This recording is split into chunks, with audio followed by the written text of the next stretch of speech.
If you're someone that doesn't like stats in football, or you're someone that uses stats too often in football, watch this video because I'm going to change your perspective on how they should be used. First off, does having good stats make you a good footballer? Not all the time, but over a prolonged period of time, if you're consistently hitting certain metrics, there's a good chance you're a good footballer. I've always been interested in Elliot Anderson pretty much since he joined Nottingham Forest, because he started putting up numbers like these, and I knew it was only a matter of time before it started properly showing in his game. And now with his recent England call-up and just what he's been doing for Forest in the back end of last season, you can very clearly see these stats on show, and he also definitely passes the eye test. Does having bad stats make you a bad player? Definitely not. Look, you can see Adam Wharton. He very much is a specialist in terms of shot creating actions, assist just creation from the midfield. But as you can see, he doesn't get involved all that much, of course, playing for Crystal Palace.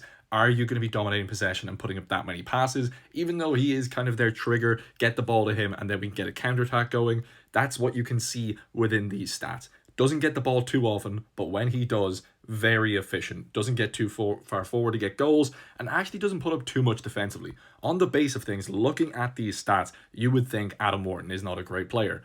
You watch him, he definitely is. So that's something you also have to keep in mind. Stats can also be very contextual, because you look at João Gomez, he's very close to being very good statistically. Keep in mind, he is playing for a Wolves team that is struggling in the back end of last season, start of this season. All things considering, his numbers on the ball are quite good for a team in that situation. His goal numbers for a midfielder, pretty decent in that situation. And his defensive numbers, he is in a midfield 2 in front of a back 5. So then you have to consider that he's going to get ran through a lot easier. He might not put up as many tackles and interceptions because there's just more bodies around him in a midfield 3 and he's in a midfield 2. Same with Anthony Robinson, with Elliot Anderson. I've been looking at his stats for a long time.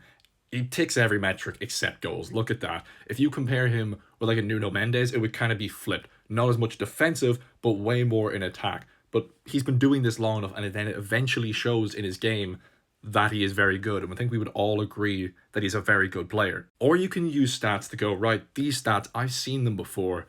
Does that mean he's similar to this kind of player? I did that with Angelo Stiller, and from these stats, I was thinking he was somewhat similar to Frankie de Jong. And whenever you look at the assist numbers, the shot creating actions, how much passes Frankie de Jong is making, what you can tell from this is he is sitting a bit deeper and not really playing those final balls into the attack.